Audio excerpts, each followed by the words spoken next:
Ujjwal Rasananda Prabhu's ecstatic mridanga playing key. Session1 Prabhu's ecstatic mridanga playing key. Big round of applause for all the couple and mridanga players. All glories to the devotees, assembled devotees.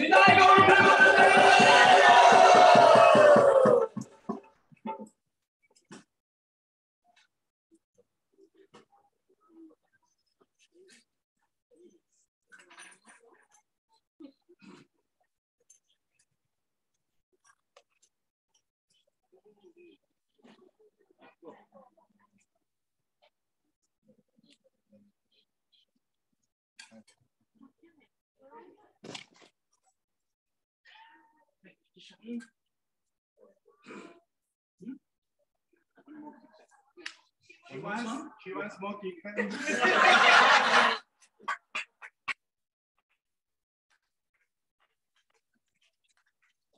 More song.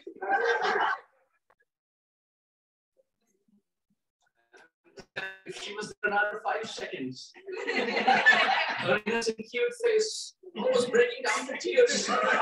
More song.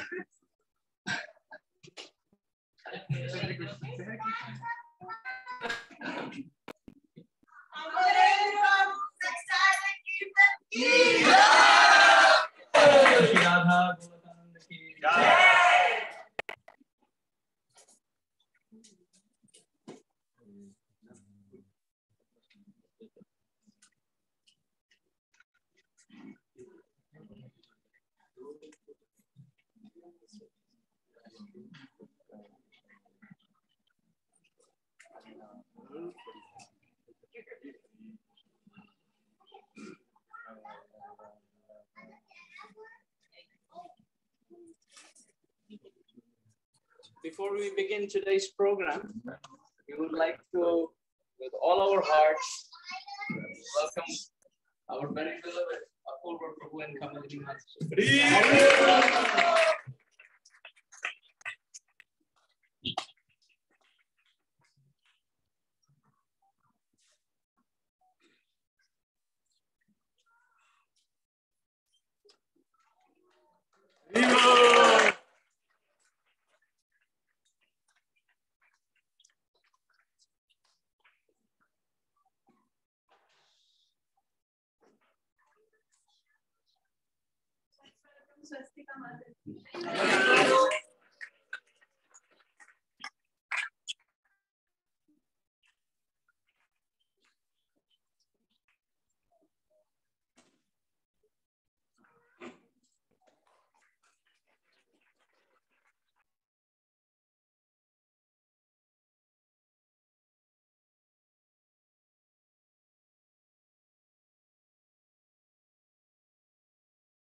Accept my humble obeisances.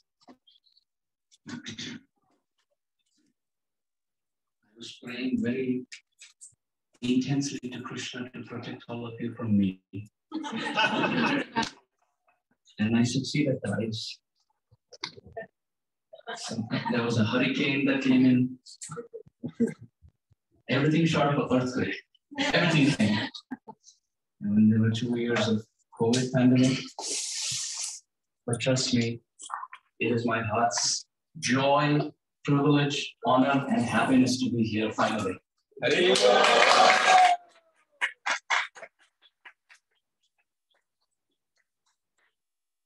This time I come with my first visit.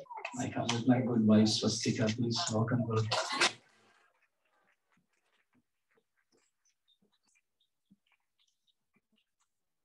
She was taking the credit. She was saying, actually, you couldn't come because you were waiting for me to come.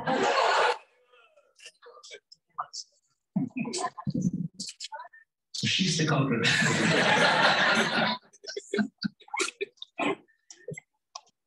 We are blessed in the auspicious presence of Prabhu and Mother Community, who have been, are, and will continue to serve for so many more decades to come at the Lotus feet of Srila Prabhupada.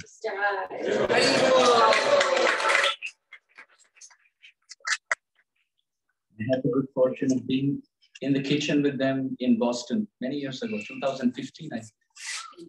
When there was a 50th anniversary celebration. 2016.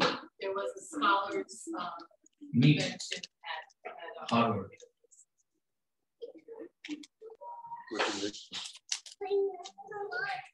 I was doing the pot washing there.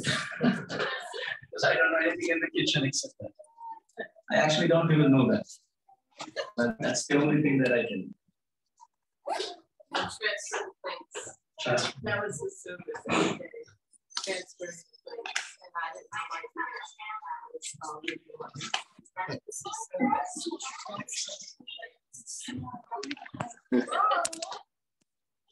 Oh, shout out. Went his way. Very grateful. Thank you.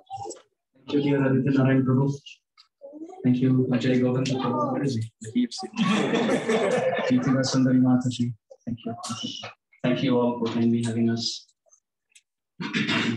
We are also happy to be together, welcoming Srimati Radharani's appearance this year. So we'll chant a quick Mangala Charana and then we'll speak a few words. Om Namo Bhagavate Vasudevaya. Om Namo Bhagavate Vasudevaya. Om Bhagavate Vasudevaya. Om Bhagavate Vasudevaya. Om Bhagavate Vasudevaya. Om Jnanatigrandhasya. Om Jnanatigrandhasya. Om Jnana Tasmai Shri Gurave Namah. Shri Chaitanya Sthapitam Yena Bhutale Swayam Pakadamahyam Swapadantikam Namo Krishna Padaya Krishna Bhutale Bhakti Vedanta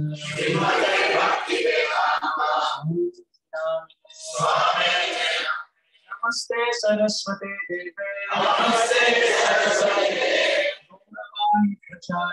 Gauravani Pracharine Shunyavadi Atyadeshatarine Sri Krishna Chaitanya Nityananda Advaita Gadadhara Santi Gaura Bhatta Vrinda Hare Krishna Krishna Krishna Hare Hare Krishna Hare Rama Ram Hare Hare.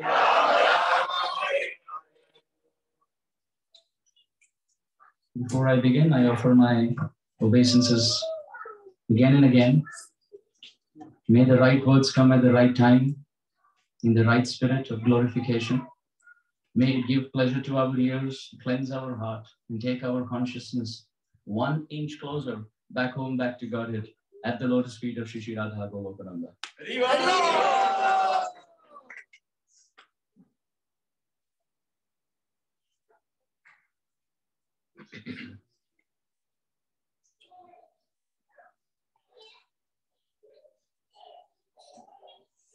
Smera Bhangi Traya Parichita Sachi Vistirana Drishti Vamshi Nyasta Adara Kishalayam Ujwalam Chandrakena Govindakhyam Haritanumiha Keshi Tirthopa Kanthe Ma Prekshishta Stava Yadi Sakhe Bandhu Sangestiranga.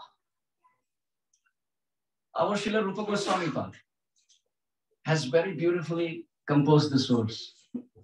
And what does he say in this verse? Srila Rupa Goswami, the crushed jewel, the crown of all Rasik poets in the Gaudiya Sampradaya, has beautifully, wonderfully glorified the bodily beauty of Krishna. How beautiful is Krishna? How beautiful. In the Bhakti Rasamrita Sindhu, Srila Rupa Goswami Pad has said, A sama urdhva rupa shri vismapita charachara. That forget about some form or comparative analogy greater than Krishna's beauty. There's absolutely nothing which even equals his beauty. A sama urdhva. The word urdhva means better. And the word sama means equal. And in Sanskrit, when you have a word, a syllable a before it, it negates. So there's nothing greater and there's nothing equal to the form of Krishna. A sama urdhva rupa shri vismapita charachara. It can bewilder the living and non-living, the animate and inanimate, the moving and non-moving.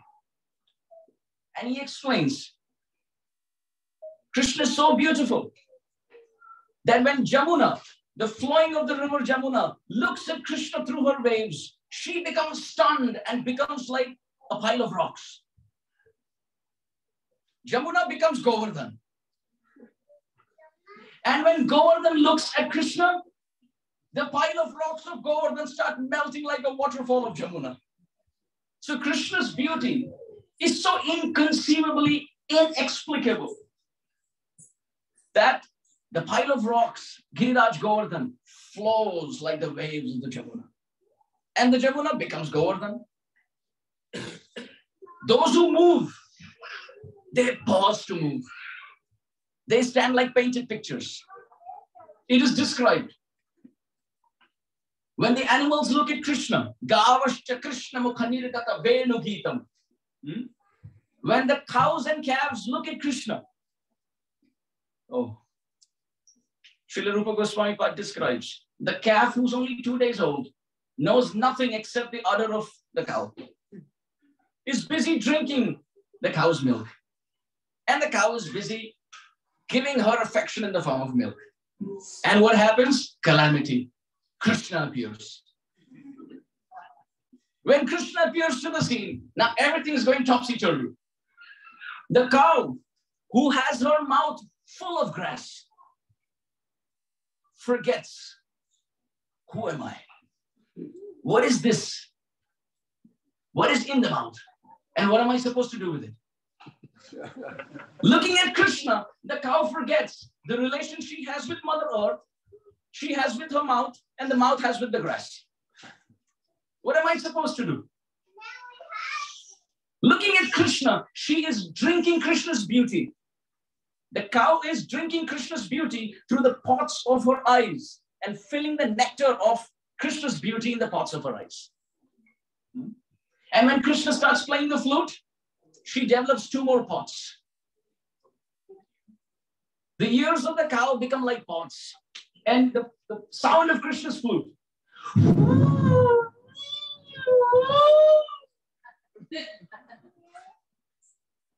The sound of Krishna's flute moving through the bamboo shoots in the forests of Braj is like a shower of nectar. And the cows don't have any other pots except their ears to fill that up. So through the eyes, the pots of their eyes, they're filling the nectar of Krishna's form. And through the pots of their ears, they're filling the nectar of Krishna's flute sound. And what about the calf? Now the calf only knows one thing in this world at 2 days old. And that is the udder, nothing else. And the calf is closing her eyes and drinking with all her heart's content. And then when she opens her eyes, great mistake. She shouldn't have. First mistake of her life. She opened her eyes and looked at the threefold bending form of Shyamasundar. And as she looked at the beautiful form of Shyamasundar, the mouth is full of milk. And the calf starts thinking, who am I? What relation do I have to this? And what relation does this have to the milk inside? And who is this cow that I'm standing next to? And who is this threefold bending, bluish black complexion, rain-filled monsoon cloud-like Brajendra Nandan, Shyamasundar, Rasika Shekhar, Goloka Nanda? Who is this Krishna? And the calf doesn't know anything except drinking the nectar of Krishna's beauty through the pots of her eyes. And then when Krishna starts playing the flute, the calf develops 2 more pots. The ears, just like her mother. Now the calf starts drinking the nectar of Krishna's flute sound through the pot of her ears and the nectar of Krishna's form through the pot of her eyes. Flute through the ears and form through the eyes. And think about what happens. In joy, the cow starts pouring milk, even when the calf is not asking for it. And the milk is overflowing. One Acharya writes, look at Krishna. He's coming between 2 mothers, Mother Cow and Mother Earth. Because of Krishna's beauty, Mother Cow is doing Abhishek of Mother Earth with her milk. And the cow is pouring. There's a shower of milk out of joy. And the calf can't hold it because busy drinking through the ears and through the eyes, don't know what to do with the mouth. The mouth is full and the heart is overfull. So all that milk is dripping through the mouth. And second Abhishek on Mother Earth. This is the form of Krishna. Srila Rupa Goswami Pad has written, Smera Bhangi. Oh, Krishna's smile, never fall for it. Don't even look in that direction. Smera Bhangi Traya Parijita Sachi Vistirana Drishti. He has a very beautiful, wonderful, soft smile. Varieties of smile. There's one smile where Krishna doesn't display any teeth. And then there is a smile where he displays a little bit. And then there is a smile where he's displaying his teeth, but there's no giggle. And then there is laughter. And then there is rib-tickling laughter where Krishna holds his belly with his friends and he's laughing. Rupa Goswami Pad says, you don't even have to go that far. Just Krishna's smile. Very sweet smile. Smera Bhangi Traya Parichitas. And he's threefold bending. No other incarnation is threefold bending. Ramachandra stands straight. Nrsimhadev stands straight. Looking at him, Hiranyakashipu becomes threefold bending. Out of fear. No other incarnation. You see children, especially in India, I have seen when I grew up, they used to have like 25 books in their bag to school. That wasn't the technology. That wasn't the time of the iPads and the iPods and internet, and you can use your Surface Pro and all that stuff. You had to physically write notebook per class. So like 20 books in their bag. And by the time they return, they would be like this with their bag. So at that time, I didn't think. But now when I think back, wherever there is weight, the person bends. And Krishna is bending in three parts in his body. Why? Because he is not able to carry the weight of affection of the residents of Vrindavan in three ways. Through thought, through word, and through actions. Karmana manasa vacha. The weight of their affection is so much to carry for Krishna. He can't. In the Bhagavad Gita, Krishna has said, Vedaham samatitani vartamanani charjuna bhutani cha bhavishyani mam tu vedana kashtana rasoham apsu kaunteya prabhasmin shashi suryo pranava sarva vedeshu shabdake paurusham drishu punyo gandha pratibhyam cha ityadi ityadi ityadi. He has said, I am the taste in water, I am the light of the sun and the moon, I am the ability in man, I am the fragrance of Mother Earth, I am the strength of the strong, I am the effulgence of the effulgent, I am the intelligence of the intelligent. But that source of all sources, that Lord of all lords, that origin of all origin, that Sri Brajendranandan Shyamsundar Krishna gets bent in three portions of his body, not being able to carry the weight of the residents of Vrindavan who love him selflessly. Rupa Goswami Pad says it doesn't end there. This is the beginning into the mysterious forest of Krishna's beauty. Sachi Vistirana Drishti. How about Krishna's glancing? The gopis have sung. Sharad udashaye sadhu jata sat sarasi jodharo shri mushadrisha suratanathate ashulka dasika varada nignato neha kimvada. The gopis have said, Krishna, your eyes are a big thief. You know, they belong to the thief. So birds of the same feather, birds of the same feather flock together. Everything about Krishna is a thief. Braje prasiddham navanita chauram. Gopangananam cha dukula chauram. Aneka janma jita papa chauram. Chaura griganyam purusham namami. Shri Radhikaya hridayasya chauram. Navam budasha malakanti chauram. Padashritanam cha samasta chauram. Chaura griganyam purusham. Sripad Bilva Mangal Thakur says, there is no thief bigger than Krishna. Big thief. He starts off by butter. Praje Prasiddham Navanita Choram. Navanita. In Sanskrit, the word Nita means taken away. So Krishna said the name is Navanita, freshly taken away. He starts off by stealing butter. He steals our sins. He steals the complexion of the rain cloud. He steals the heart of Srimati Radharani. Oh, he steals anything and everything of everyone as death. And for those who say, Krishna, I am yours. Akinchani kritya padarshritam ya karoti bhikshum patige harinam kenapya ho bhishana chaura idritrishta shutova na maya tadapi. You just tell him, I am yours. Now you see how he starts stealing. You'll come to the temple and you'll start off with one mala, one round. How many minutes is that?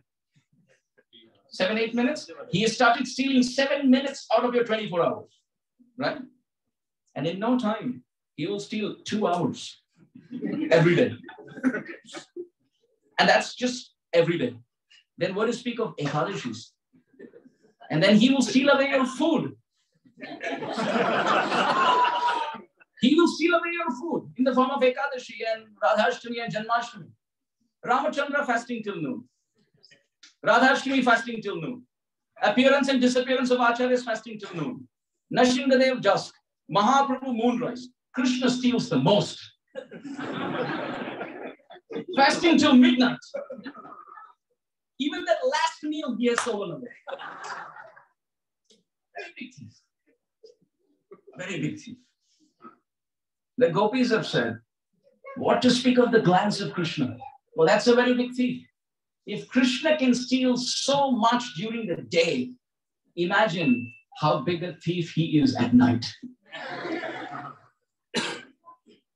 The gopis have said that your eyes have stolen the beauty of the beautiful wall in the middle part of the blue lotus flower in the middle of the forest during the autumn season. That is the most beautiful thing ever described in Shastra.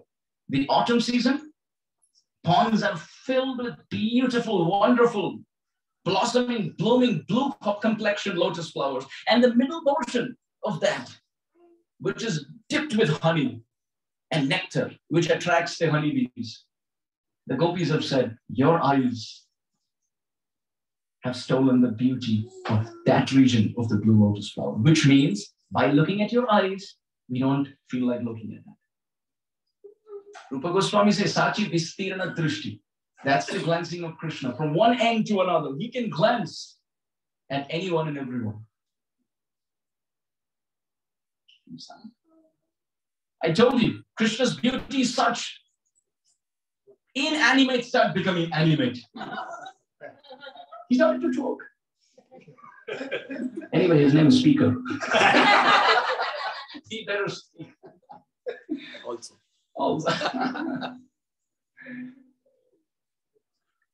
Rupa Goswami Pad says Krishna is a very big thief. Actually, Vyasadeva in the Puranas, he says,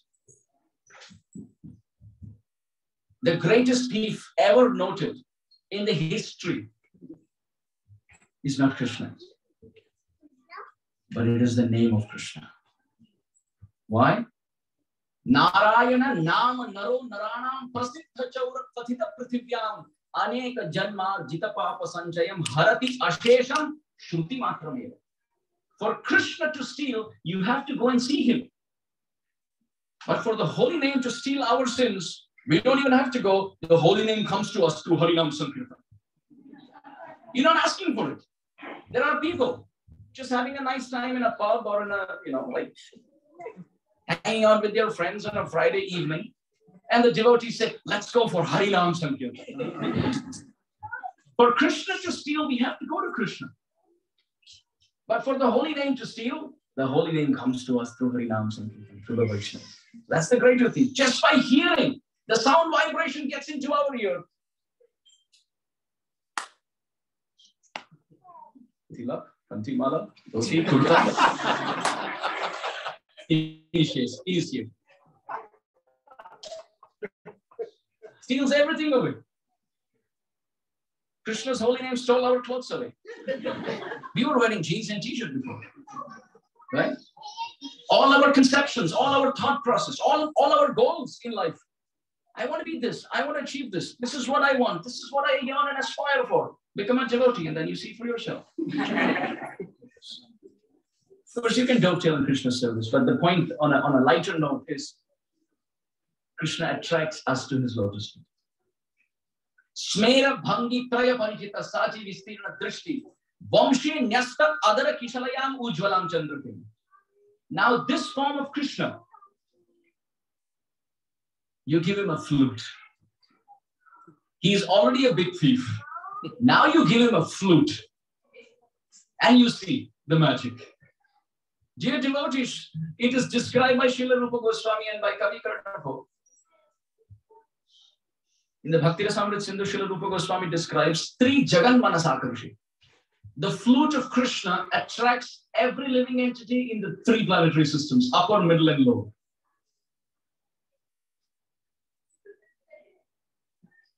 Actually, our acharyas describe Krishna does not even have to play. Just the first note. Sa. He just puts the first note, the starting bass sound. And what happens? Indra falls off Airavat. Indra, the Lord of heaven, seated on top of this aristocratic carrier, the elephant, Airavat, just by hearing the sound of Krishna's flute. Not flute, not song, not ragas. One note. You see, there's an application called one note. That's a good way to remember Krishna. Anyone saying one note?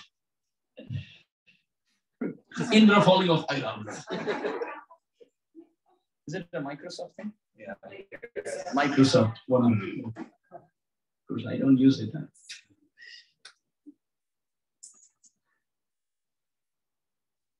But we can remember Krishna through one note. And then it's described, that same note, when Brahmaji listens to. Through his four mouths, he's chanting the four Vedas. Atharva, Sama, Rig, and Yajur. And Mother Saraswati is sitting next to him. And she's Yakundendu Tushara Hara Dhavala. She's the source of all learning. And Brahmaji is sitting next to her and chanting the mantras from the four Vedas. Like how our Ujjwal Rasananda Prabhu chants during Yajnas. Chanting the Vedic mantras, the Purusha Sukta, Sri Sukta. It is described just by that first note. Brahmaji gets confused. Muhyanti yat surayaha. This is the meaning. Even demigods get bewildered by the sound of Krishna's flute. And with the mantras of Samaveda, he starts mixing Atharva Veda and Yajur Veda. And Mother Saraswati is thinking, what is happening? Brahmaji said, Brahma Vimohan Lila. The bewilderment of Brahma. Then this sound goes to the other demigods. And all these demigods are very, very, very expert as far as classical music is concerned. They know ragas. They are not, illiterates like me. They really know the intricacies of classical music. So when Krishna is playing the flute and he brings in multiple notes, the demigods come together and there's a committee formed. And what is the agenda of that committee? Only to recognize the raga that Krishna is playing. What is the combination of these notes? And they come together and say, wait a minute, this is, and it's almost here. And as Krishna gets to know that they are guessing it right by the movement of his eyebrow, Krishna just starts playing one note which is outside the rag. Now they say, wait a minute, if it was that rag, he wouldn't have played this note. And then Krishna starts playing other notes which are absolutely not in this raga. And the thought that this would have been the name of the raga, they drop that proposal. And they start guessing, wait a minute, this could be another raga. And they know hundreds and hundreds of ragas. And when they finally surrender and give up in their plains, they lower themselves down in Vrindavan.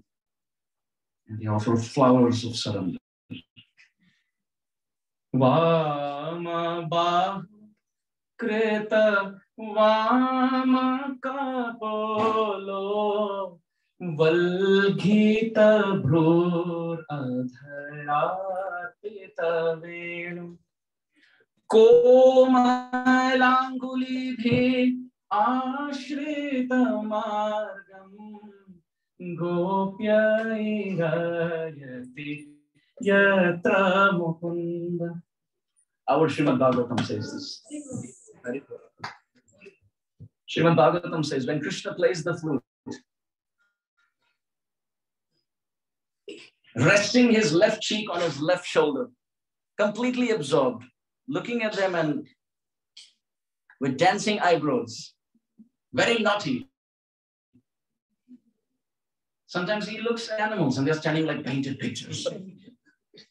Krishna tells his friends, and they look at the animals. By then, Mother Earth is trembling in amazement by the combination of these notes. And Krishna looks at Earth, the demigods lower their point. So Krishna looks at the friends.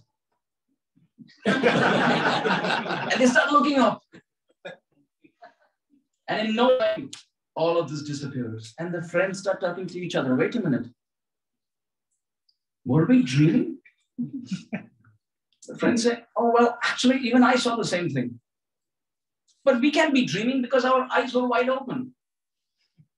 Wait a minute. Were we put into a spell? Why would we be put into a spell? The spell is put by Indra on the sages. Because Indra gets insecure that the sages may topple him off his position. But we are just cowherd boys milking the cows. We're not a competition for Indra, so there can't be a spell. Or maybe Krishna is actually God, whose flute sound mesmerizes the whole creation. The friends say, come on. God and this guy? Oh, didn't you see the other day there was that strange-looking four-headed person who was offering prayers to Krishna? They're talking about Brahma, by the way. Oh, that guy. I want to tell you something about him. Friends are talking. What about him? He has four heads but no brains. If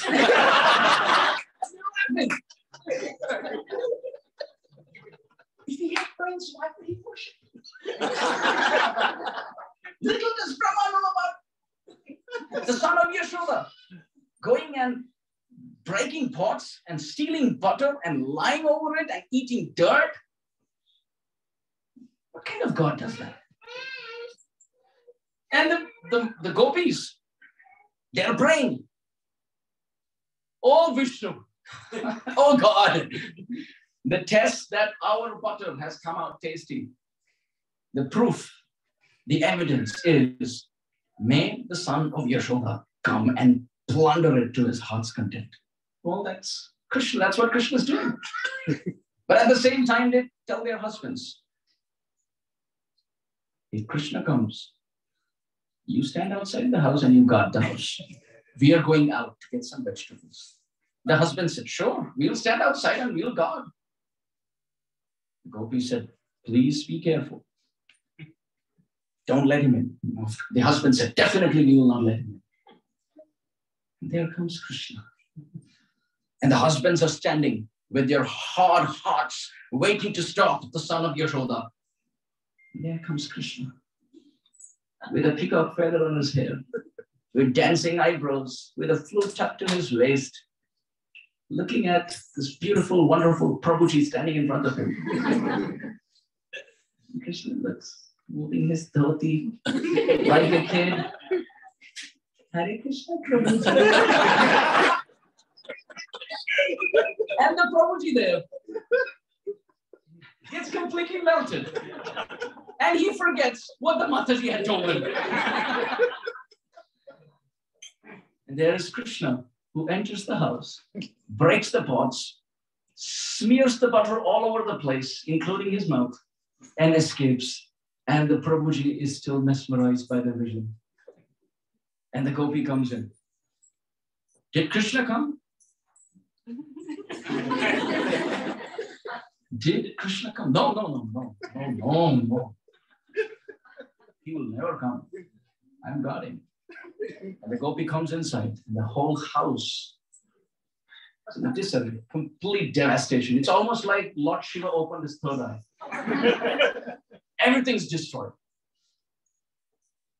When Krishna enters the house, he tries to find the pots, but sometimes the gopis, they keep it so high up in the ceiling that Krishna feels, well, I need the help of my friends. But little does he remember, just a day before, he fought with his friends. So they won't let him.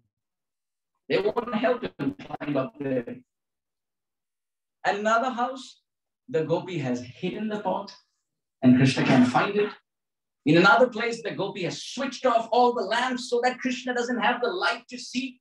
But what to do? The effulgence coming from his jewels, they light up the whole room. And without those lamps, Krishna can still see where the pots are. And when Krishna doesn't have any pot anywhere, with no butter anywhere in any corner of the house, Krishna goes to the bedroom. And there are those innocent, helpless, non-controversial,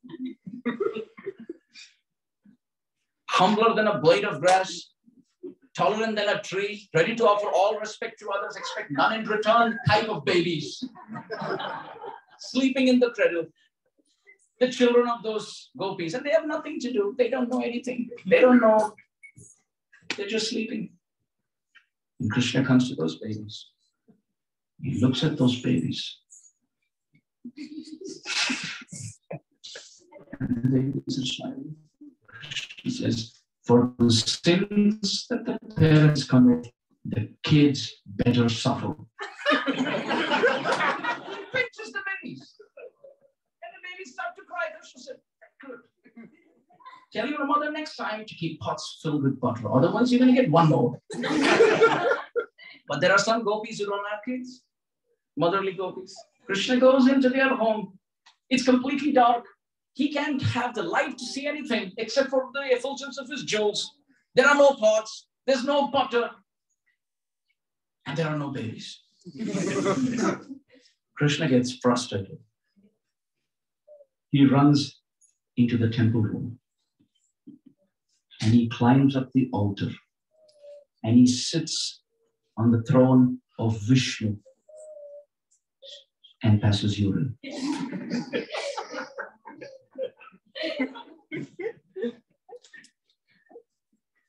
Now you're laughing. We have no estimate how many times we pass urine in our life. Does it matter? Who cares? But it's been 5,500 years and Krishna passed urine once and we're still talking about it. This is God. Krishna's playing the flute. And the flute sound enters Kailas, the abode of Lord Shiva. And it is described Lord Shiva's dancing, Nataraj. He's the king among dancers. Jatatavi kalajala pravaha pahantastale gale valam valam vitambu janga tunda malikam tamatta matta matta matta matninada marvayam jatara chanda sandavam karoti nashiva shiva. As the Lord who dances to the beats of devastation and annihilation, when one note of Krishna's flute enters into his ear holes, it is described, he goes off step. He misses a step. And Mother Parvati thinks, never in the history of Lord Shiva's dancing record has he ever gone off balance. And she asked Lord Shiva, what has caused this? Lord Shiva said, ecstasy. Ecstasy has caused me to miss a beat. It's described the greatest Gandharva is Tumburu in Indra's court. And when Krishna's one note reaches the ear of Tumburu, Tumburu falls flat, surrendering that I don't know anything as far as singing is concerned. Doesn't end there. Kavi Karnapur describes when Krishna plays the first note, Ananta Shesh, who carries millions and millions of universes with millions and millions of planets on the top of his head, he never feels any weight by carrying that. He's very strong. Ananta, limitless. Unlimited strength. He's carrying millions and millions of planets of millions and millions of universes on the top of his head. And nothing affects him. But this one note, by the way, we're not even talking about Krishna playing the flute. Just that one note. It's described, Ananta feels dizzy hearing that one note. Millions of universes didn't make him feel dizzy. But that one note of Krishna's flute, he felt dizzy.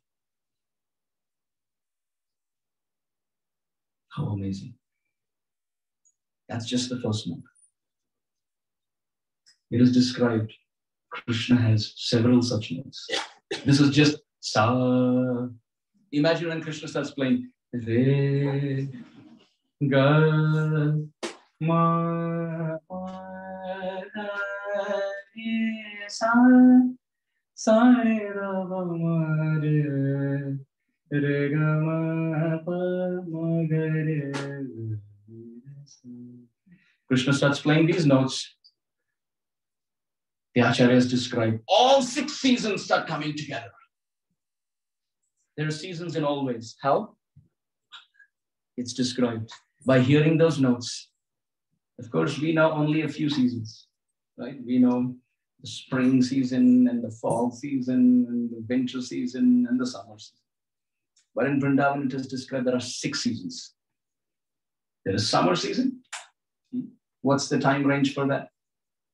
When do you think is the summer in Vrindavan?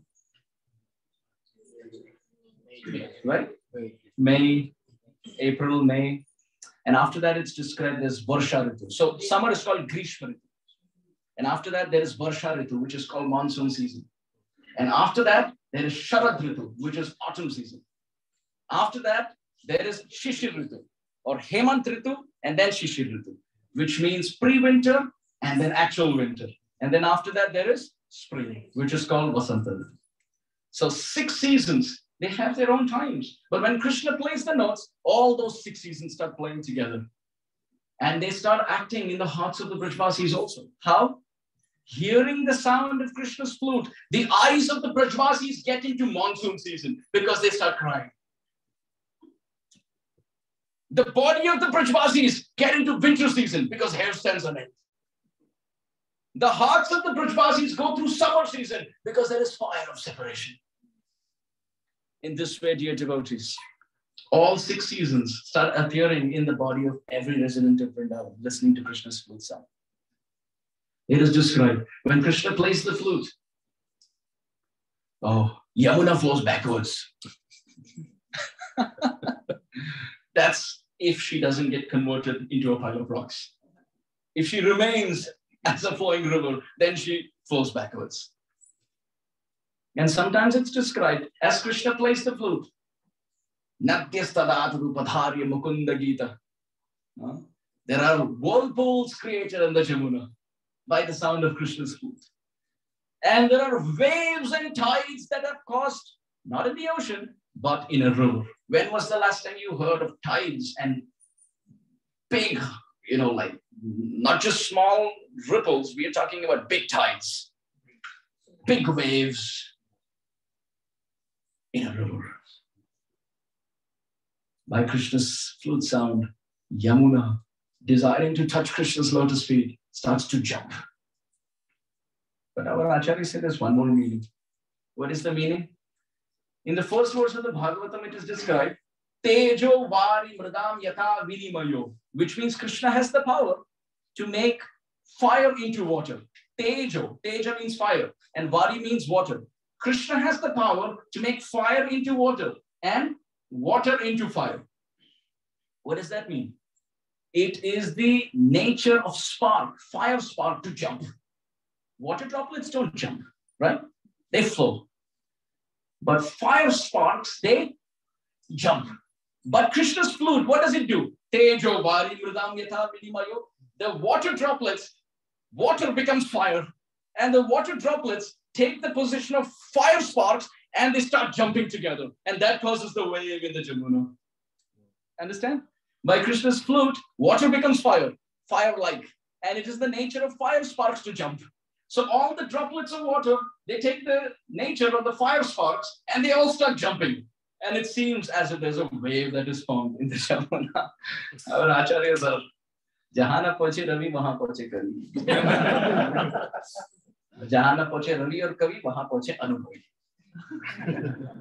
Which means our pure Vaishnavas, they can realize what even the demigods can't realize on the power of their vision. When Krishna plays the flute, dear devotees, it is described. The impossible becomes possible. Srila Prabhupada writes, the flute sound of Krishna incarnates in this world as Hare Krishna Mahamantra. So therefore we can see, if the heart is not getting transformed by chanting Harinam, there is some problem. Nama Sankirtana hoite samsara mocham. Shuddha chitte sarva bhakti sadhana udgam. In Chaitanya Charitamrita it is described, by chanting Krishna's name, which is not different to Krishna's flute sound, the hard, rock-like heart must melt and become like butter. It must happen. The second canto of Bhagavatam describes, by chanting the holy name, if our heart doesn't soften, then we are certainly steel-framed, and there are a lot of offenses. Bhajan madhye sarvasreshta navavidha bhakti, Krishna prema, Krishna dhite, dhare mahashakti, tara madhye sarvasreshta nam sankirtan, nir aparada nam loile, paye premadham. Our Mahaprabhu has described that of all processes, the loud chanting of Krishna's holy name rules as the king of all processes. And by chanting Krishna's name constantly, the rock-like heart must melt and become soft like butter. Why? So that the butter thief can come and steal it away. The soft butter-like heart. You see, Krishna's flute we were mentioning can do the impossible. So our heart is hard like rock. Right? So by hearing the holy name, it must melt by the flute sound of Krishna and become soft like butter. Our Mahaprabhu, when he got initiated by Ishwara Puripad, he was initiated into the Hare Krishna Mahamantra. And Mahaprabhu started chanting, Hare Krishna, Krishna Krishna, Hare Hare, Hare Rama, Rama Rama, Hare. He was constantly chanting. And then what happened? Hair started standing on end in his body. His voice started choking. He couldn't speak a word. There was a lump of emotion in his throat. Tears were streaming like rain shower from the clouds of his eyes. His color was transforming. There was discoloration and there was transformation of color. And it is described, he was horripilated, trembling, perspiring. Kanchana sadrisha deha aruna vasan pulaka ashru kampa sweda tahate bhushan.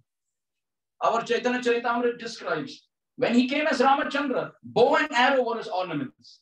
When he came as Krishna, the flute was his ornament. But when he came as Mahaprabhu, Pulaka Ashru Kampa Sweda Tahate Bhushan, his ornaments were trembling, hair standing on end, voice choking, streams of tears coming down his cheeks, perspiration, rivers coming out.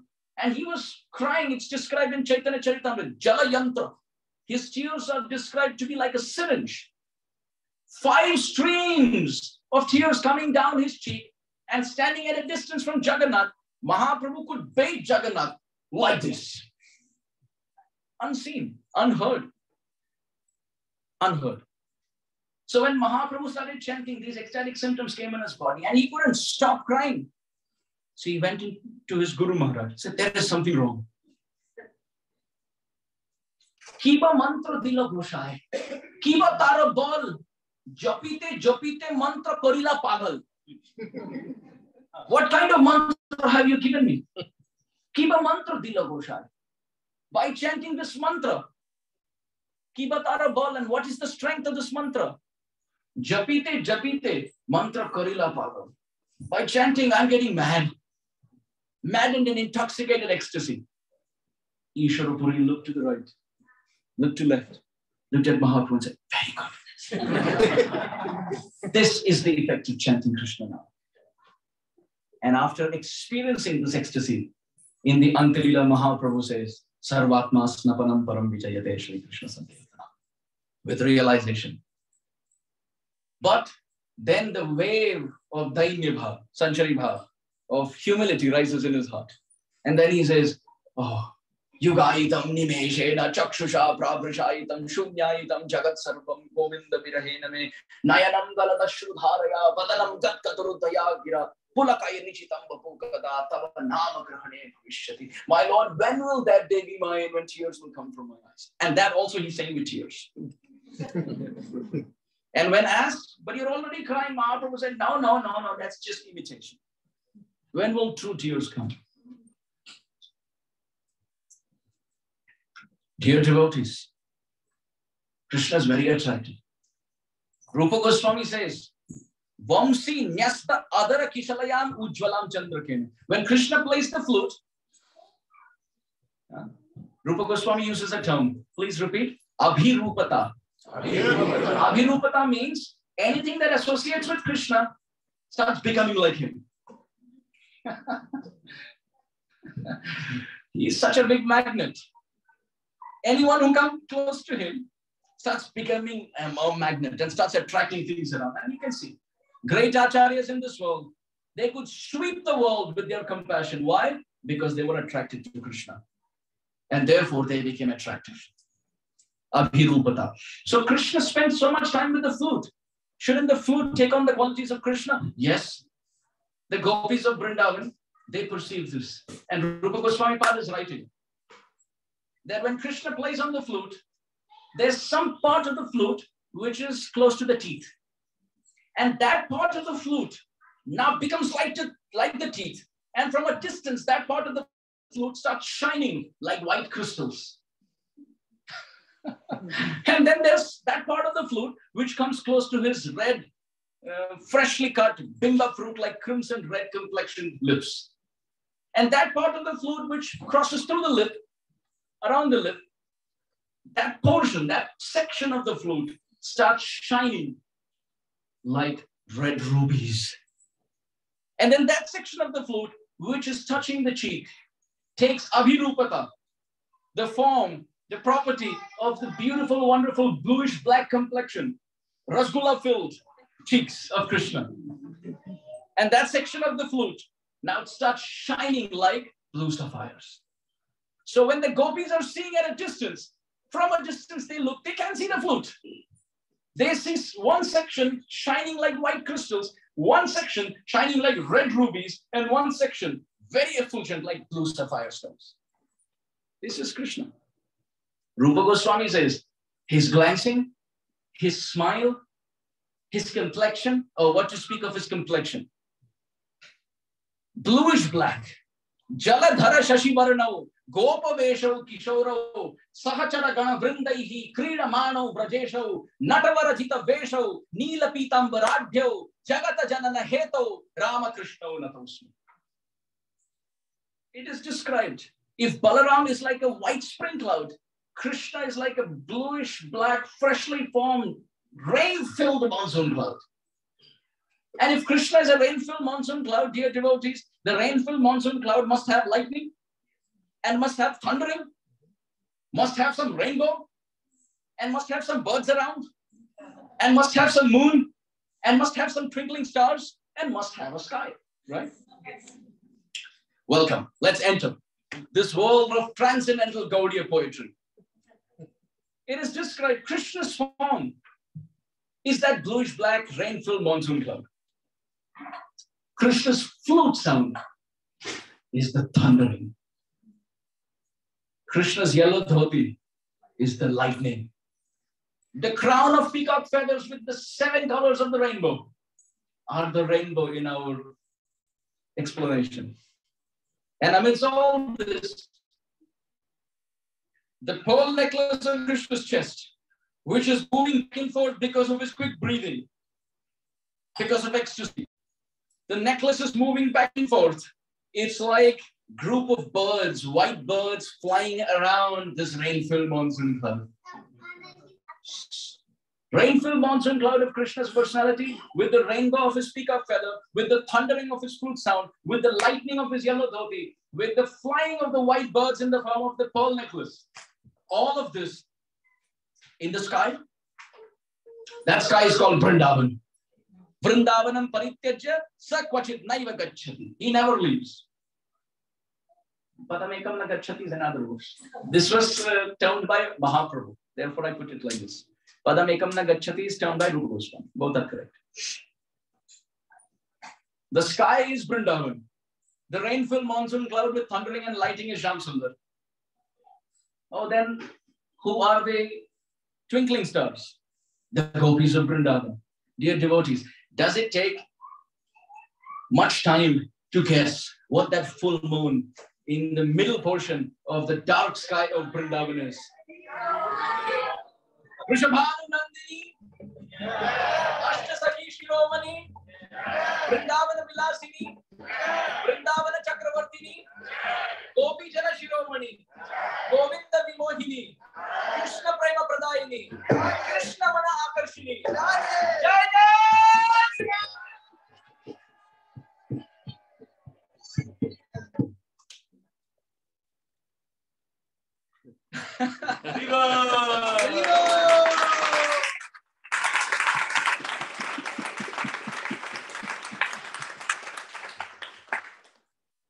But Srimati Radharani doesn't like the comparison to the moon, please. Because Srimati Radharani has a cousin sister, and her name is Chandravali. So Radharani's father is Vrishabhanu Maharaj, whose brother is Chandrabhanu Maharaj, and his daughter is Chandravali. And Radharani and Chandravali are cousin sisters. But at the same time, they are rivals. Rupa Goswami Pad, our Rupa Goswami Pad has described that Radharani and Chandravali. Oh. Should we continue? Yes. Yes. He's almost dying without it. Well, wait a minute, let me add. If Krishna is the rain cloud, he is the Chataka.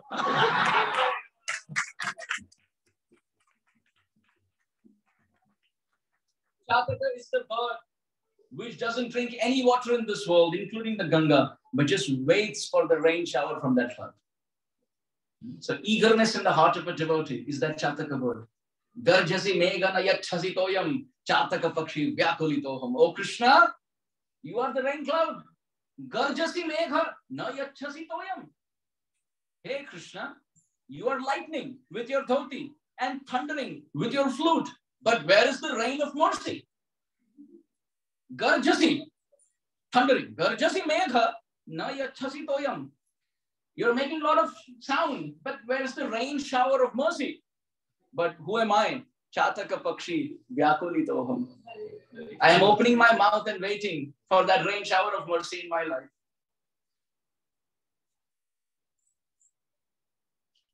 Who's greater, the Chataka pakshi or the rain cloud? The Chatak pakshi. Because the rain cloud can move from one place to another and give rain from one person to another, from one place to another. The rain has many Chatakas, but the Chataka has only one rain cloud. Krishna can move from devotee to devotee, but the devotee has only one Krishna. Kshoni patitvam athava ekam akinchanatvam nityam dadasi bahumanam athapamanam vaikunthavasam athava narake nivasam ha vasudevam mama nasti gatis padanya. Oh Krishna, you can do whatever you want to do with me. You want to send me to Vaikuntha, so be it. You want to kick me down to Sutal like you did to Bali Maharaj?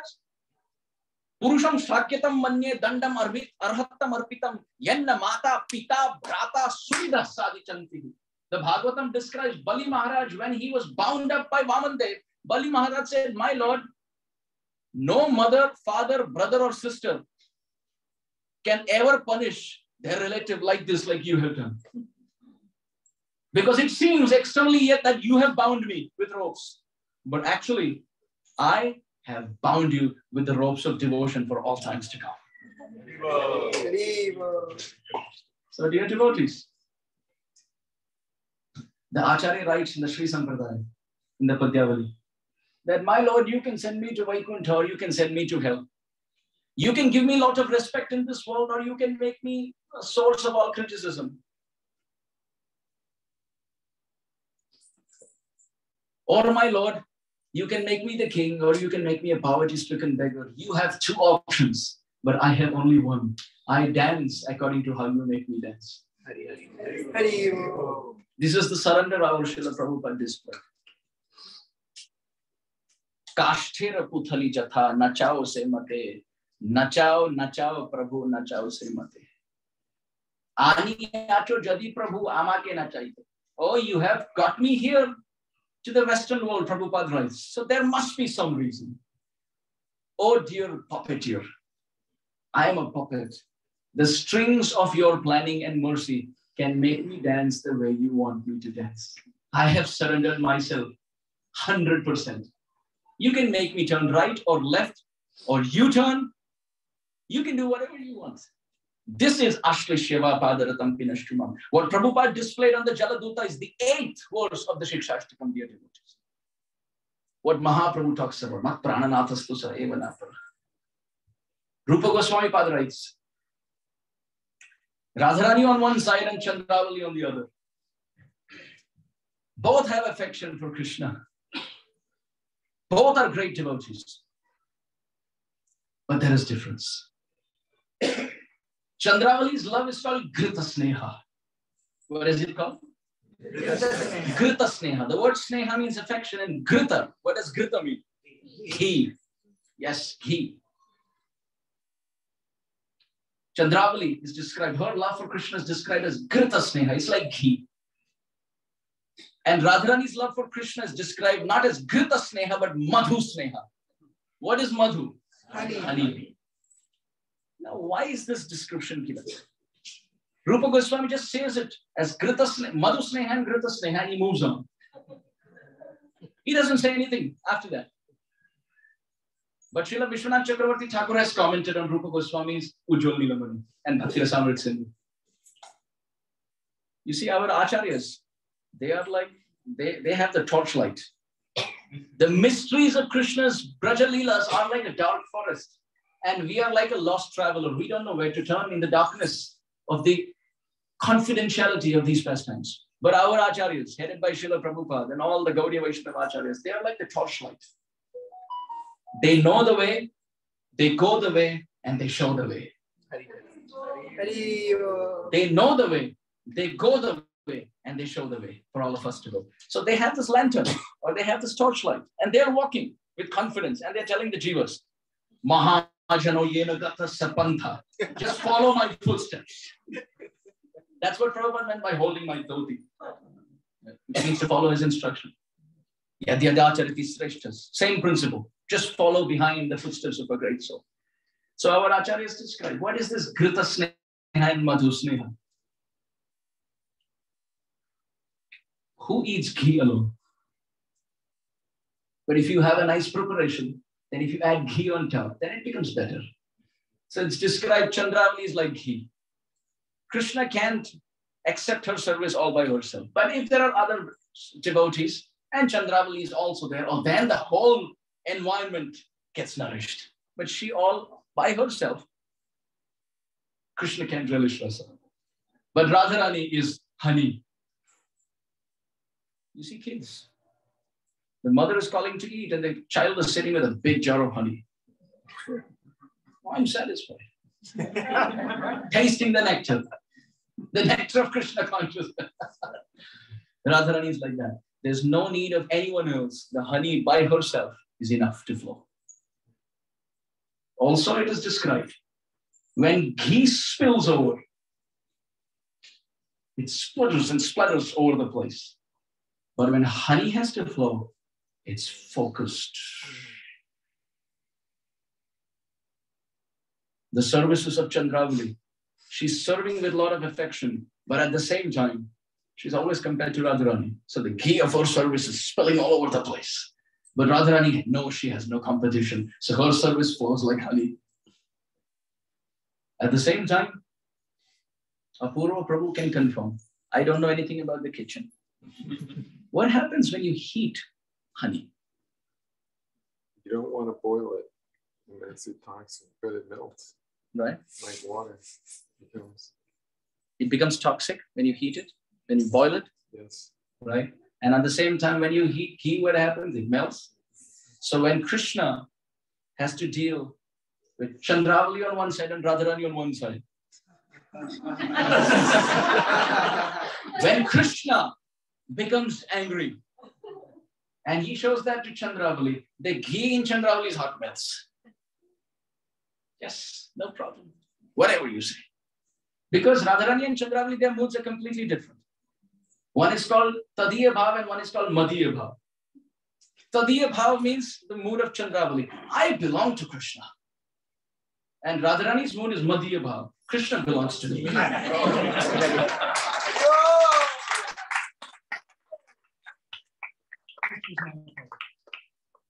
Chandravali is thinking, how can Radharani and her Sakhi speak like this to Krishna? How can they speak like this? Because when Krishna comes late, Radharani says, out. And she's put Lalita Sakhi outside the Kunj. So if Krishna tries to come, Lalita Sakhi is. Krishna says, but I can't stand out. Lalita Sakhi said, but in the Bhagavad Gita, you are the one who's saying, I'm outstanding, I'm outstanding, I'm outstanding, I'm outstanding. So you better stand out. Among the mountains, I am this. Among the animals, I am this. Among the rivers, yeah, you're outstanding. Now you stand out.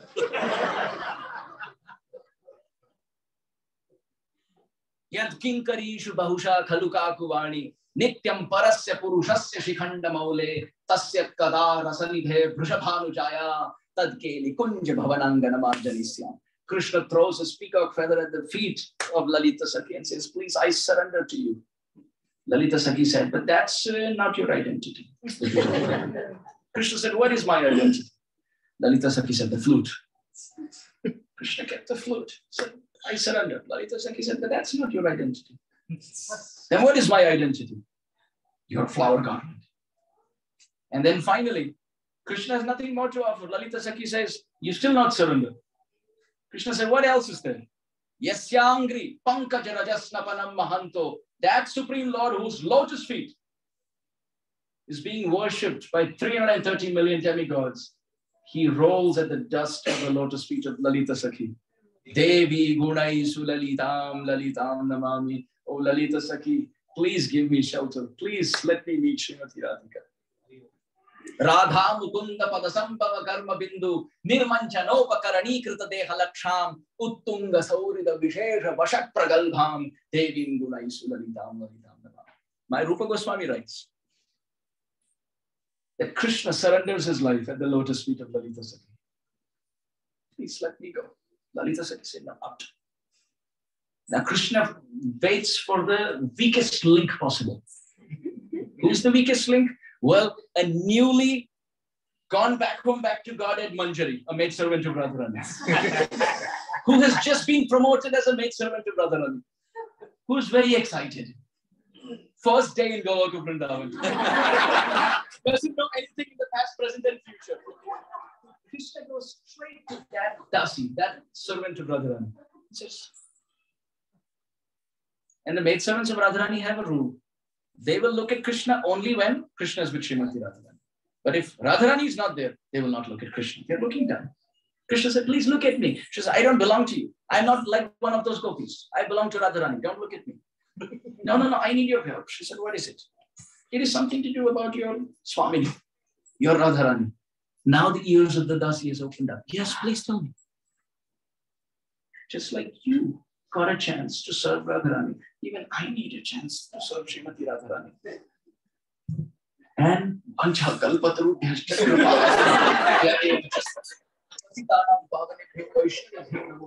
compassion and letting everyone meet your goal. Isn't that the preaching movement? Oh yes. What you have attained.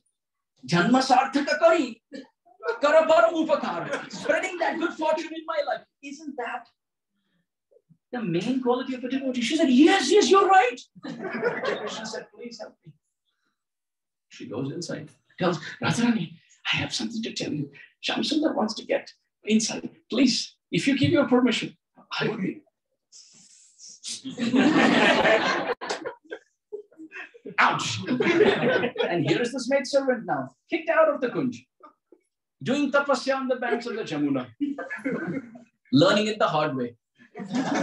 Next time when Krishna comes, don't even look that direction. But then Krishna looks for the weakest link again, a newly back home, back to God maidservant.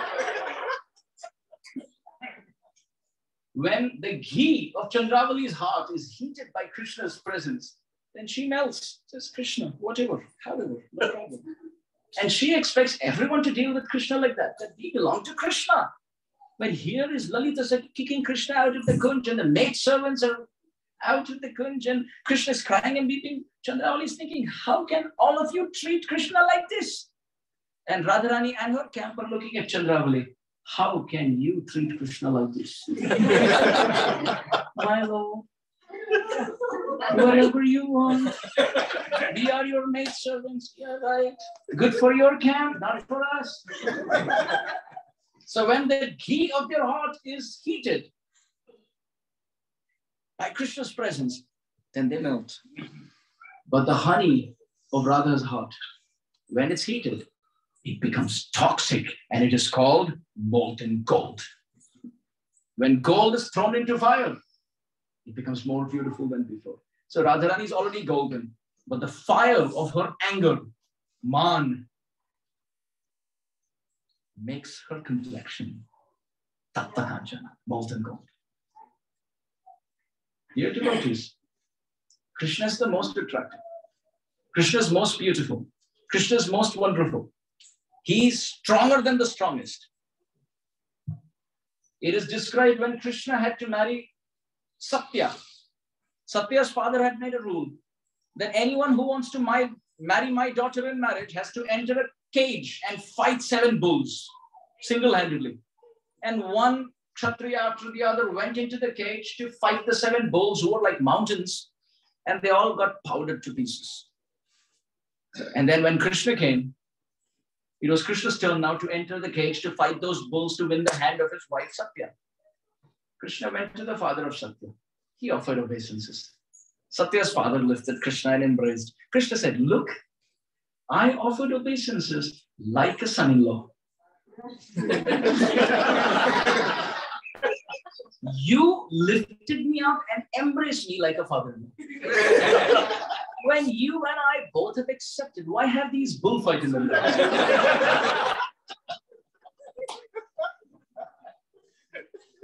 And Satya's father said, right, no, not right, not right.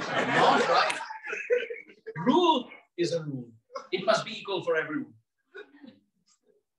You have to get inside and try to fight. So Krishna entered. All the bulls got up, looked at Krishna, and they all offered obeisances. I remember a poetry of William Wordsworth, a very famous English poet. When he was a kid, in his school, the teacher had taught him a story from the Bible, how Jesus touched water and turned it into red wine. That was the story, turned it into wine.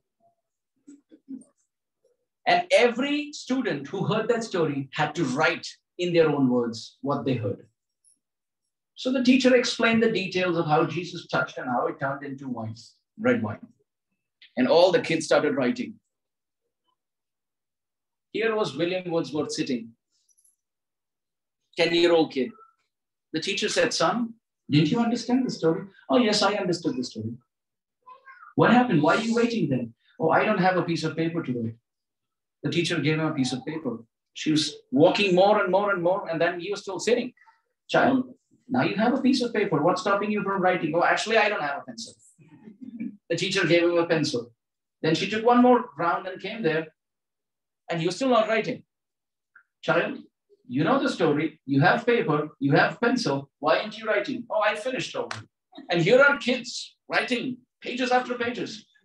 You know how kids are. They have like, they make up a story inside the story. So the teacher said, you've already completed writing the story. Let me see. Where is it? He folded it into a piece of paper in his pocket, gave it to the teacher. The teacher opened it and read the story and told William Wordsworth, tomorrow call your parents. I want to speak to your parents. Now, he was really scared. Parent-teacher meet is always scary. Ask me. Let's not even get into the details. The scariest part of schooling, right? And the teacher says, I need to see your mom tomorrow.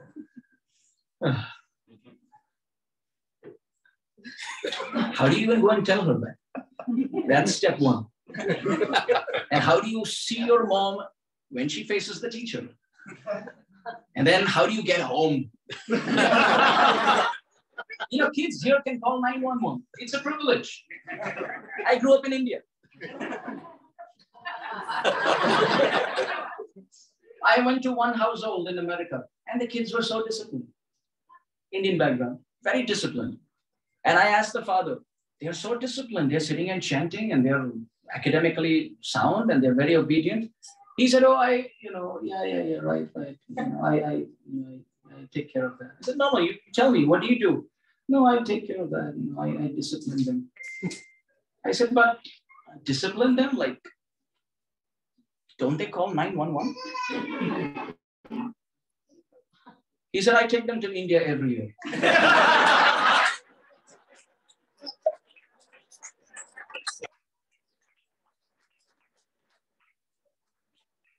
And as soon as we land at the airport, Mahabharata. And the kids come back to America, disciplined. The father was telling me, when I take them to India, I give them what they need to, and then I tell them, take my phone. 911. Just a funny joke. But the point is, William Wordsworth, the teacher told him, I need to see your parents tomorrow. He called his parents the next day. The teacher said, never ever tell your son to write a story. He's pathetic.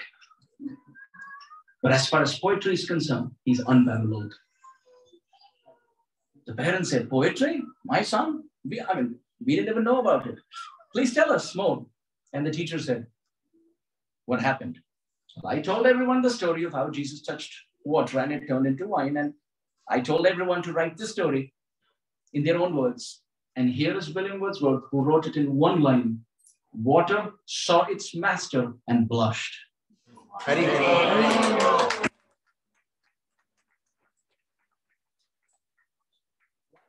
about William Wordsworth, he's not an acharya, but the point is, when Krishna entered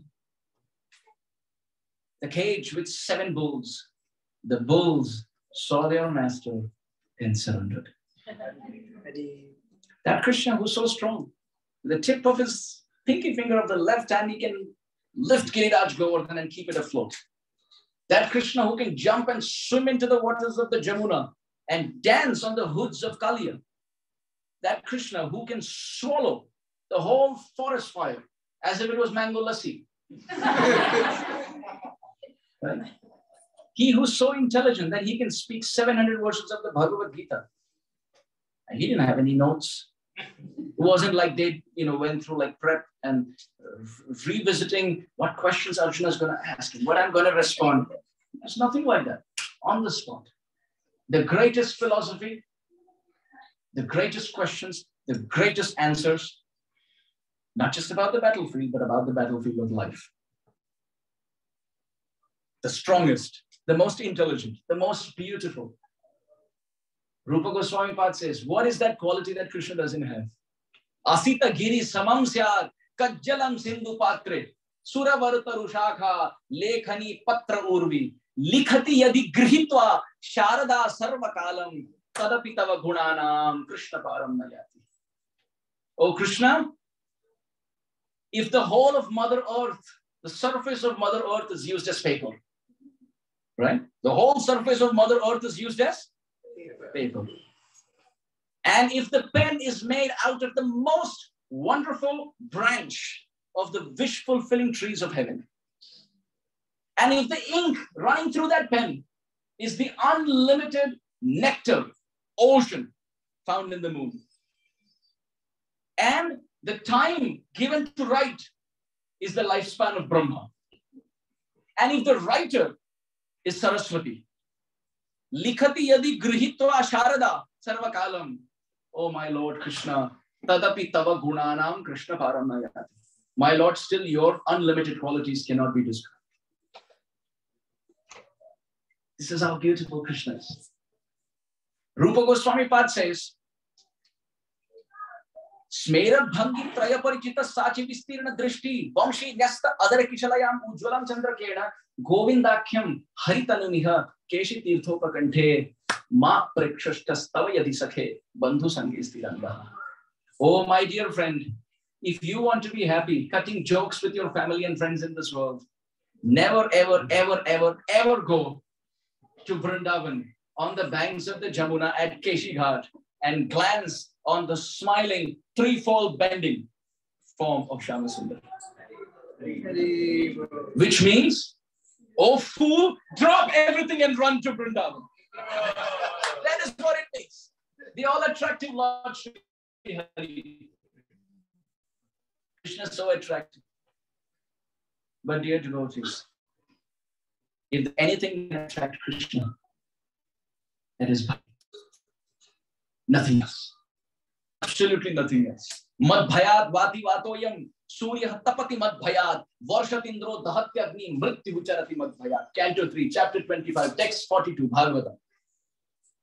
Krishna explains, by my prowess, the wind blows.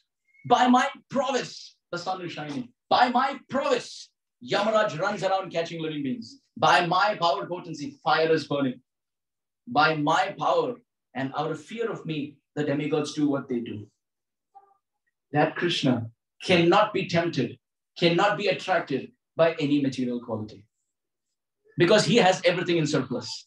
Manye dhana vijana rupa tapashruta ujasteja prabhava bala paurusha buddhi yoga naradhanaya hi bhavanti parasya pumsam bhaktya tutosha bhagavan gajayutapaya. Canto 7, chapter 9, text 9, Bhagavatam. Prahlad Maharaj says, nothing, absolutely nothing attracts you, my Lord. If we try to be poetic, you're the greatest poet. If we flash our wealth, you're Lakshmi Kantam, Kamalanayanam, Yogiruddhyanagamyam. If we show how big a donor we are, you have created universes and given in charity.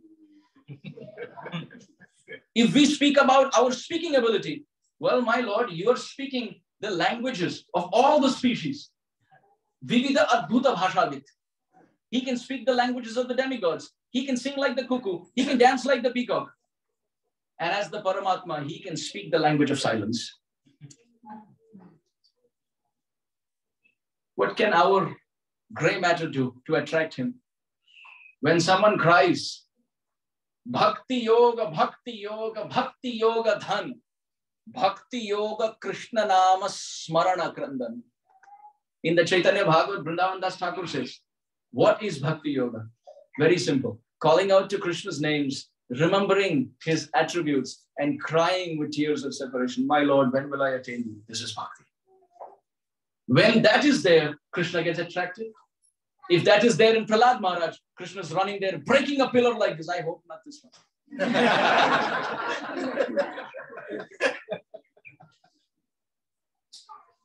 Getting attracted to Prahlad Maharaj, he's breaking a pillar. Getting attracted to Dhruva, he's coming there in a four-handed form, giving him darshan and Madhuvan. Getting attracted to Sudama, he's ready to sit at his lotus feet and wash his feet with the flowing of his tears. Getting attracted to Arjuna, he's ready to become a chariot driver. Getting attracted to Gajendra's call, he's ready to fly faster than the Garuda. Getting attracted to Kubja, Krishna, who dances with the gopis, is ready to now stand next to Kubja. Getting attracted to the devotion of the wife of Vidura, Krishna is ready to chew the peel and the banana. On one side was Duryodhan, who had cooked a big feast. And there was an appeal that he was making. Please come. But greater than Duryodhan's appeal was Vidurani's peel. Duryodhan was making an appeal. Please come. But greater than that appeal was the peel. Because this peel was filled with devotion. Dear devotees, the greatest example of devotion that ever exists is found in the land of Vrindavan. Ramya Kajit Upasana Brajapadum Bargena Ya Kalpita. The greatest example of devotion that is found in the Braja Gopis. Please repeat. Trailokyam Prithvi Dhanya. Trailokyam Prithvi Dhanya. Tatra Vrindavanapuri. Tatra Vrindavanapuri. Tatra tu Gopika Patha. Tatra tu Gopika Patha. Tatra Radha Bhidhamama. Tatra Radha Bhidhamama. Chaitanya Charitamrita. Krishna is saying, of all the places, Mother Earth is my favorite. In that, Vrindavan is my favorite. In that, the gopis are my favorite. And on top of the mountain of the gopis' love is the peak of Srimati Radharani's lotus feet. So therefore, our Kaviraj Goswami says, Radha Sange Yada Bhati tada madana mohana anyatha vishwa mohopi swayam madana mohita. What does this mean? Oh Krishna, till now we heard so much about you, but now we know the secret. Krishnadas Kaviraj Goswami, who sits in the Kund of Radha Kund, has entered the Kund of Krishna's heart and witnessed the ripples of agitation by the devotion of Srimati Radharani. And what does he say? Radha sange yada bhati tada madana mohana. Oh Krishna, you are Madan Mohan. You can win over Cupids. When? When Radharani is standing next to you. By the effulgence of her beauty falling on you, you look beautiful. Because the peacock feather of your crown is tilted towards her direction, your intelligence is nourished. Because Radharani lives in your heart, your left side has become so strong that you can lift even Giriraj. Everything about you has become enhanced by the presence of Srimati Radharani. So Radha Sange Yada Bhati Tada Madana Mohan. When Radharani is standing next to you, you have the power potency, the skill, the ability, the intelligence, everything in surplus to even conquer the Cupids. Anyatha, if not, Vishwa Mohopi, you can conquer the whole world, but Swayam Madana Mohita. You yourself have been wounded by the arrows of Cupid of separation from Srimati Radharani. He who wins over Cupids is now attacked by the arrows of Cupid of separation when Radharani is not there. Anyatha Vishwa Mohopi Swayam Madana Mohita. Madan Mohan has become Madan Mohit, attracted by Cupid. So therefore, Radharani's position can be understood only by understanding Krishna's position. How can somebody speak about Radha Tattva without understanding Krishna Tattva? Srila Prabhupada on Radhashtami spoke a 26-minute class, 25 minutes on Krishna. And devotees are wondering, is it Janmashtami or Radhashtami? And Prabhupada described Krishna for 25 minutes and said, Krishna is so great. And then 26th minute, that Krishna is conquered by the devotional loving service of Srimati Radharani. So how great is Srimati Radharani?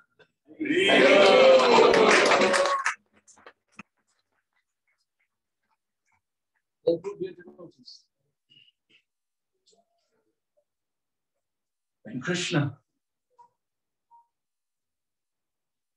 approaches the honey of Radharani's heart and he heats it up by coming late to the Kunj, the honey of Radha's heart becomes toxic with anger. And what does Krishna have to do? Velum karandi patitam skalitam shikhandam brashtan chapita vasanam brajarajasuno yasya kataksha saraghata dimurchitasya tam radhika paricharam kadarasena. Our acharyas describe, we wholeheartedly take shelter of the lotus feet of Srimati Radharani, who makes Krishna, the Lord of this creation, dance like a stuffed toy on the power of her devotion. There is nobody who can do what Srimati Radharani does. Smaragarala Khandanam, Mama Shirasi Mandanam, Dehi Padapallavam Udaram, Sri Radhe, Dehi Padapallavam Udaram. When Jayadev Goswami saw this in his meditation, that Krishna is offering obeisances to the lotus feet of Srimati Radharani and begging for the dust of her lotus feet on his head, Jayadev Goswami said, I can't write this. It is unheard of. Krishna's Nityo Nityanam, Chetanas Chetananam, Eko Bahunam, Yo Vidadhati Kaman. He at whose lotus feet, Yam Brahma, Varunendra, Rudra Maruta, Stunvantis, Divya Istavain, Veda Isanga Padakramopanishadai, Gayanti Yam Samaga, Dhyana Vastita Tadgatena Manasa, Pashyanti Yam Yogina, Yasyantam Navidu, Sura, Suragana, Deva Yatasmai Namaha. That Lord at whose lotus feet demigods are rolling for his mercy.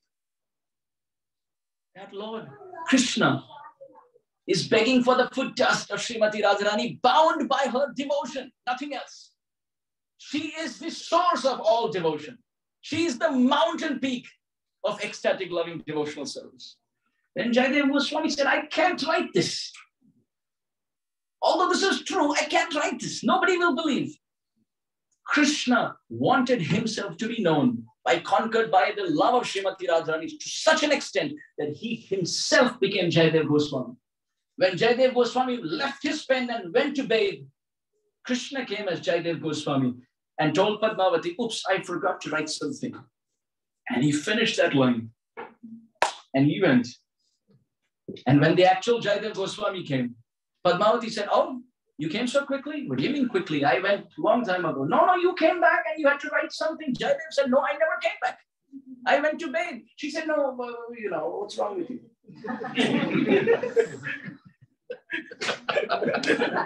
What's wrong with you? You came and you wrote. He said, no, I didn't write anything. She said, look, there's so much fragrance here. Astonishing fragrance. You wrote something astonishing. He opened up the book. And that line that he hesitated to write, where Krishna is surrendering his life at the lotus feet of Srimati Radharani, that he hesitated to write, Krishna himself came as Jayadev Goswami and wrote that line because Krishna wanted to be known by being conquered by Srimati Radharani. Padmavati looked around and could smell the fragrance of the Tulsi garland that Jagannath wears in her room, because it was Jayadev Goswami who came and wrote, but that was actually Jagannath. Therefore, dear devotees, as we conclude, Sri Chaitanya Mahaprabhu, the Acharya of our Sampradaya, has spread the glory of Radharani like none other. Jadi Gauranga na hoito, tabe ki hoito, kemane dhare tamde, Radhar Mahima, Prema Rasasima, Jagato Janataki. How did he spread? Before Mahaprabhu came, all the Krishnas were standing alone. You see in other Sampradayas also, you can see in Vrindavan many deities, Krishna standing alone. Gopinath was made by Vajranath, Krishna's great-grandson, all by himself. Govindji by himself. Madan Mohan by himself. Madan Gopal by himself.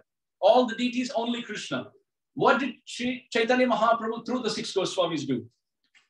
That Krishna was Madan Mohit. Anyatha Vishwa Mohopi, without Radharani. And to all those Govinds, gave Radha. To all those Gopinaths, gave Radha. To all those Madan Mohans, gave Radha. And now when you go to Vrindavan, it's not Govindji, it's Radha Govinda. It's Radha Madan Mohan. And when appeared to Gopal Bhatta Goswami, it's just Krishna.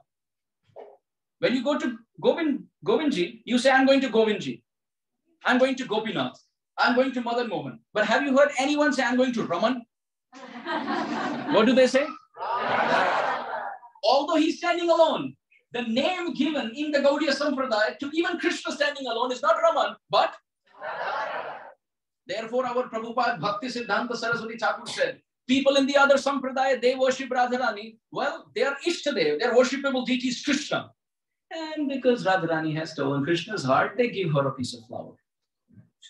But we as Gaudiya Vaishnavas, Srimati Radharani is our Ishtadev. She is our worshipable deity. And because Krishna has stolen her heart, we will give him a flower.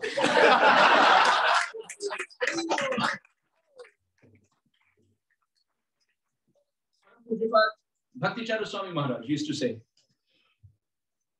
that those who worship Vishnu are called Vaishnavas. And those who worship Krishna alone are called Karshnavas or Karshnayas.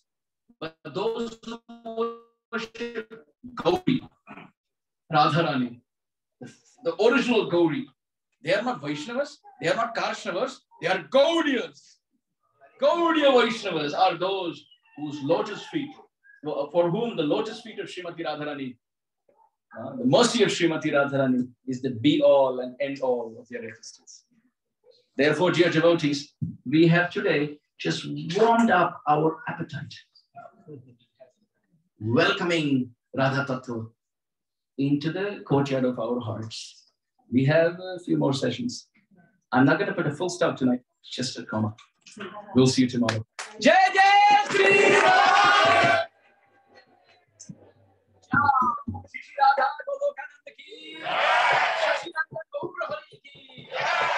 Prabhupada ki! Isman Guru Vranda ki! Gaura Prabhupada!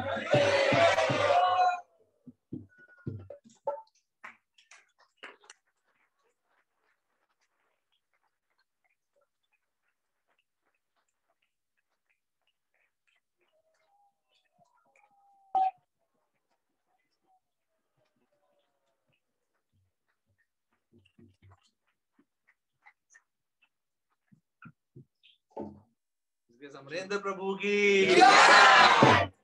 All my superiors here, headed by Kamalini, Mother Kamalini, and Apurva Prabhu, and everyone else. Whatever mistakes I have committed, please forgive me. Please take the microphone and please correct me for all the mistakes I have made. And please openly chastise me so that next time I will not speak anything that is off Siddhanta. Chaitanya Charitamrita describes, Rasa bhasa hoy jadi Siddhanta virod, sahite na pare Prabhu mane kare krodh. That if someone speaks something that is not the conclusion of Shastra, then it is the duty of the spiritual master and superiors to get angry and chastise. So,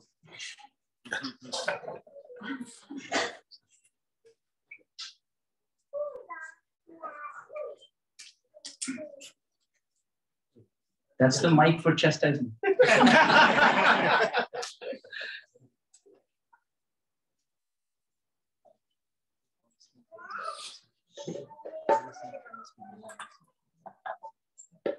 Thank you for opening our hearts to show up. The mic's not on. Thank you so much for bringing us closer to our hopeful destination, which is the Lotus Feet Srimati Radharani. And your thoughts as you speak, your realizations are most profound, ecstatic, and uplifting. Thank you from all directions for your dearmost association. Hare Krishna. You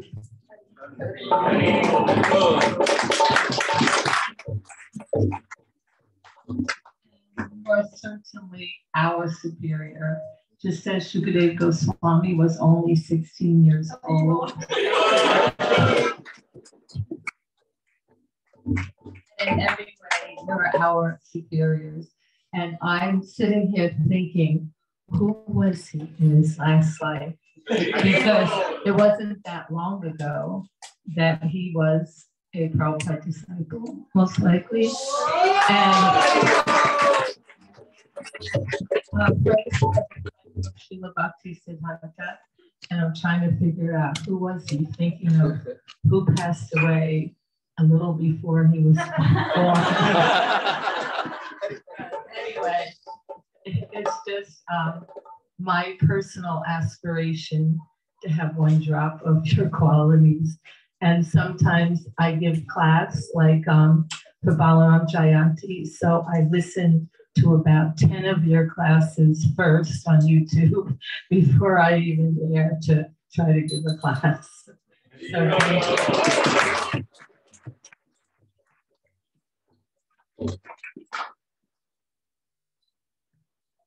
I feel like digging a hole and hiding my face. But Mother Kamalini and Apurva Prabhu are my parents. So the nature of the parent is, however disorganized, however lost in life the child is, still the parent only sees good qualities in the child. So it's your eyes anointed with affection and compassion for him. Obvious. Mother Krishna appears online and wants to say something. Ah, Krishna, wow. I please tell her I missed her association. Hare Krishna, Amarendra Prabhu, Dandavat Pranams. You were very, very enthusiastic tonight. It was very wonderful to hear your katha.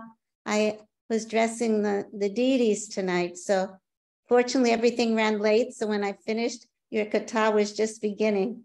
So we're here with some friends and we all listened and looking so much forward to you coming tomorrow and speaking more about the wonderful position of Srimati Radharani.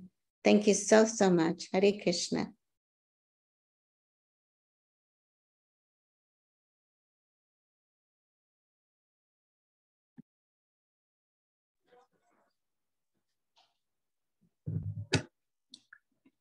So should we have some kirtan?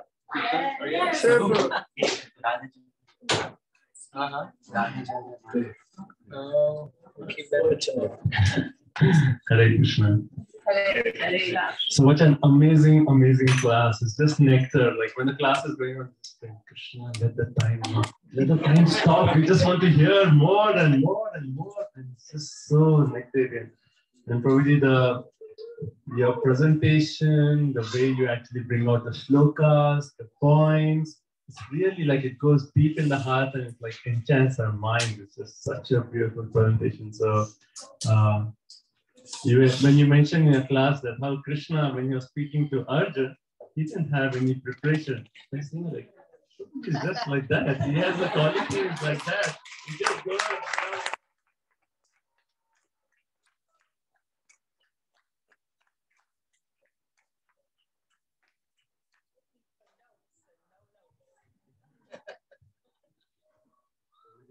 Like certainly when you hear such classes, you feel like he certainly has the. I was thinking you didn't even touch that. But when you hear such classes and such wonderful presentation, like you just see like how such devotees are empowered by their guru. Guru, His Holiness Radha Govinda Swami Maharaj, and also he's inspired very much by His Holiness Bhakti Swarup Damodar Maharaj, and also his other Shiksha Gurus. We know that they have certainly showered their mercy and empowered His Grace Amarendra Prabhu, so he can speak such expertly and bring out the tattva and the rasa so wonderfully. So certainly we know such empowered Vaishnavas, and it's actually our great fortune to be here in the presence of such a glorious Vaishnava. His Grace Amarendra Prabhu ki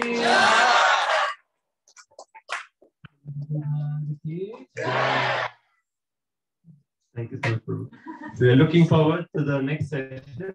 So tomorrow is the glorious appearance of our Srimati Radharani ki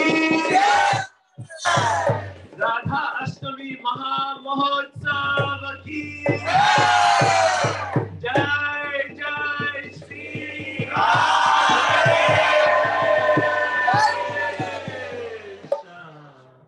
So tomorrow the program in the temple festival will start at 4:30 in the evening. So please come on time. The class will start sharp at 5 o'clock. And then we'll have Katha by Amarendra Prabhuji. And then after that we'll have Abhishek for Sri Radha Krishna. And then after the Abhishek there will be Aarti, Kirtan, and then Prasad. We may have cultural programs, but that is an Arangetam. So the devotees still have energy. They would like to come and do a short presentation or glorification of Srimati Radharani. And then we'll have a wonderful prasadam after that. Right? So please be on time for 4:30. I know there's the Arangetam, maybe you will be going for that. So you can come straight from there, be on temple on time. Okay, so that's for tomorrow. And then Sunday, we have a program in the morning at 10 o'clock. Okay, Sunday morning, 10 o'clock at Srinivas Gauru Prabhu's house and Arundhati Mataji's house. They're here in Cary. And then Sunday feast at 4 o'clock. So again, you have Prabhu's class. So 2 classes on Sunday. And then Monday, the program is in Greensboro at 10 a.m. So a lot of nectar coming up.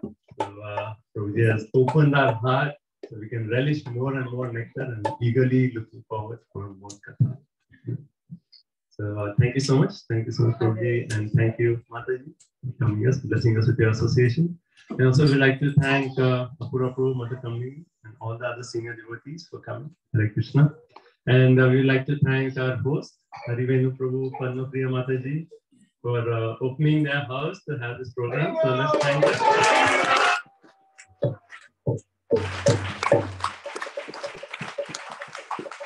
Jagannath, Bande, Subhadra Devi. Can you point the host out? We don't all know the hosts. Okay, Harivenu Prabhu is right there. Yes. And here is Padmapriya Mataji. Haribo. I don't see the children here. There. Atharva is right. Advaita is right there. And Akshara is okay. So thank you so much. So we'll have some more kirtan and then we'll have prasad. So Srimati Radharani ki Veera Prabhupada ki Vaishnava Vrinda ki Jai Gaur Premanande. Like you can see the sign of such programs, like no one wants to go. Everyone is just like seated on for more and more nectar. And you see such festival. Everybody is still like a painting.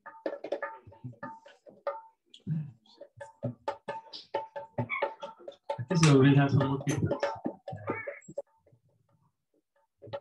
Krishna Govinda Govinda Gopala.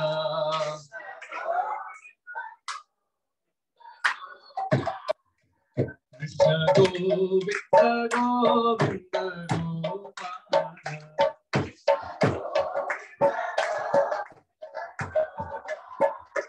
Krishna Govinda Govinda Gopala.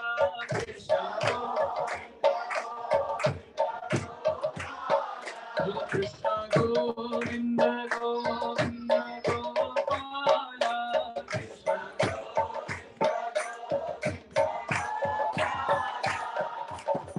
Govinda Govinda Gopala.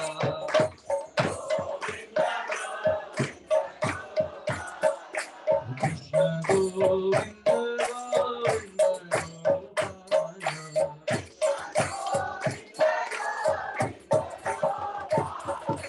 Krishna Govinda Govinda Gopala. Krishna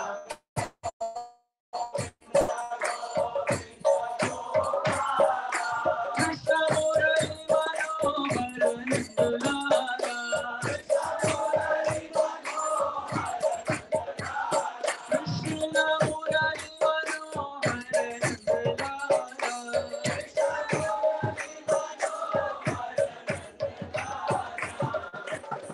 Govinda Govinda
festival has just started.